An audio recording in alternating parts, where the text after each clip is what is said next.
Sasa polisi wafanye uchunguzi, sababu kwa saa hii wanakuja wakiwa wengi. Walitupita wakiwa about Nissan Trato, na wanakuja wanapiga watu huku, lakini sisi tunasema uchunguzi ifanywe. Mimi huku ni kwetu. Walinipigia simu wakaniambia wamevamiwa tena. Mimi kukuja nikakuta washachoma. Wakaniambia wamekuja au watu walikuja na mitungi za diesel na petroli na walikuwa wengi. Na sasa unaona wakifika walifika kama wako anawea. So hakuna mtu alikuwa amejitayarisha. So walifika na kuingia na kuanza kumwagilia nyumba mafuta na kuwasha. So before brother yangu atoke na kazi nyingine wangu anakaa hapa, walikuwa washafanya kile walikuwa wamekuja kufanya, na wakaambiwa na mwenye alikuwa amewaleta wavamia hata huku. Ndio walikuja kama wamekimbia, lakini hata wakavamia hata brother yangu, by the way wamemkata mkono na hapa, na wakavamia hata huyo mwingine kazini yangu, wamemuumiza hapa na wamemkata. Ndio sasa before duru watu wasikie, walikuwa washafanya kile walikuwa wamepangia kufanya, na wakaanza kutoroka. Lakini venye walitoroka kuna watu sasa watu wa kijiji venye walisikia, kuna wengine waliwafungilia ile ngambo ingine. Nasikia kuna wenye wameumizwa, wamechapwa, kuna mwingine bado ameshikwa na polisi walikimbia. Sasa wakikuja waliweza kukuta huyo wakivamiwa. Ingia mmoja akachukua TV na mwingine akachukua simu ya father na vitu vingine. Sasa tunye uwezi jua juu unaona watu wakiingia wakiwa wengi, uwezi jua mtu amechukua nini na nini, ndio wakatoroka. Wamevamia iboma wakijaribu uharibifu wa mali. Na hatuelewi mzozo inatoka kwa nani ama hii mambo inatoka wapi. Nyumba yake yote imeweza kuchomeka, kila kitu yake imeweza kuchomeka. Hii nyumba ni ya kazini yangu, anaitwa Karano, ndio ameweza kuchomewa nyumba. Yeah. Hii ni mara ya 3 yenye wameweza kuvamia, lakini mara ya mwisho ndio wameweza kuchoma kila kitu. Mara ya kwanza waliweza kuvamia na wakaiba vitu mingi sana na wakaharibu vioo na kila kitu hapa. Lakini sasa kwa hii mara ya 3 ndio wameweza kuvamia na kuiba vitu na kuchoma pia. Roslyn Mnyolmo, Sub-County Police Commander Ndeia. One house has been burned and 2 culprits have been arrested. The case is under investigation. Further report to follow.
Ando mamekagwo indo ciothe cia guthira niguo andũ no gathikwo 6x6 no ukiehera ri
I'm Roslyn Mnyolmo, Sub-County Police Commander Ndeia.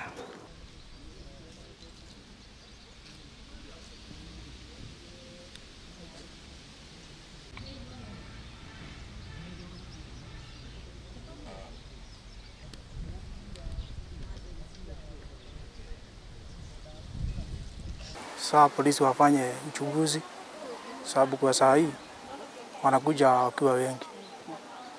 Walitupita wakiwa about Nissan 3 na wanakuja wanapiga watu huku, lakini sisi tunasema uchunguzi ifanywe. Mimi huku ni kwetu. Walinipigia simu wakaniambia wamevamiwa tena. Mimi kukuja nikakuta washachoma. Wakaniambia wamekuja au watu walikuja na mitungi za diesel na petroli na walikuwa wengi. Na sasa unaona wakifika walifika kama wako anawea. So hakuna mtu alikuwa amejitayarisha. So walifika na kuingia na kuanza kumwagilia nyumba mafuta na kuwasha. So before brother yangu atoke na kazi nyingine wangu anakaa hapa, walikuwa washafanya kile walikuwa wamekuja kufanya. Na wakaambiwa na mwenye alikuwa amewaleta wavamia hata huku.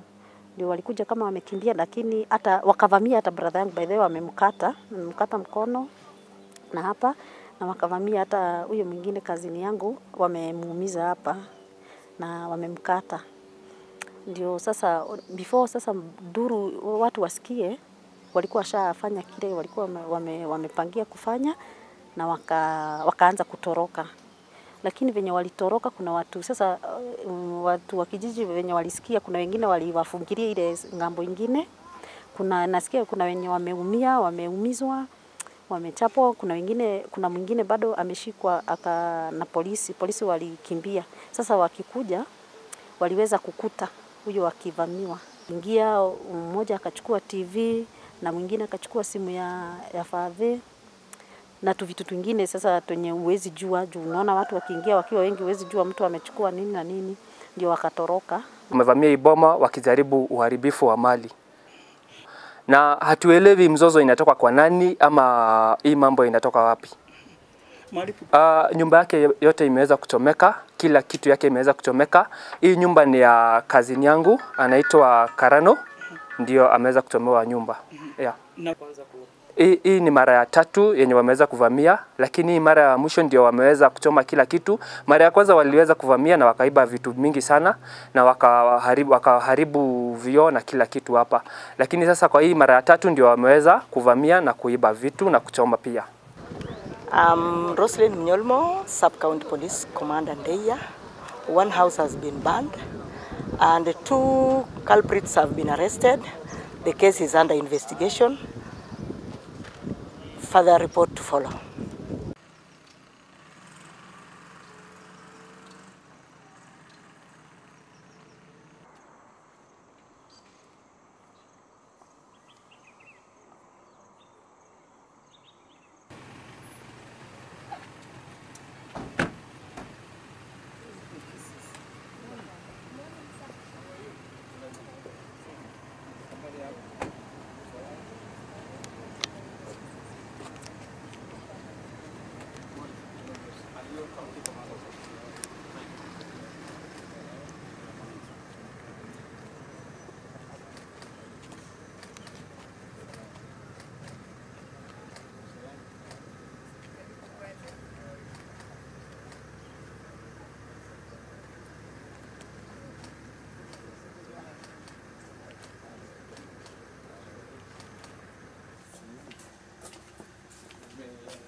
Good morning, sir. Karibu. Yes. God of prayer for Mwalimu. Just to have our CS education We are also blessed to have our good for us to hand over to the RD because we are always with you since we started the container. Center managers, God is good. Good morning. We were here at 5:30, so we saw you quickly. Now we give it 3 factorial. Okay, let's go. Factorial inaenda fast. It's a digital club. Very fast. Let's go. I was waiting for one clap. Yes, isn't it? Yes. So we're happy, sir. Welcome again. We are doing this one. We want to promise you we'll do our best. God bless you. Amen. Everybody on board. Naomba tu tutulie ndio wale hai Dengaf Vekon Mwanambeyu Mining Vekon Wa girls, wa boys, Ikra Dar Tauhid.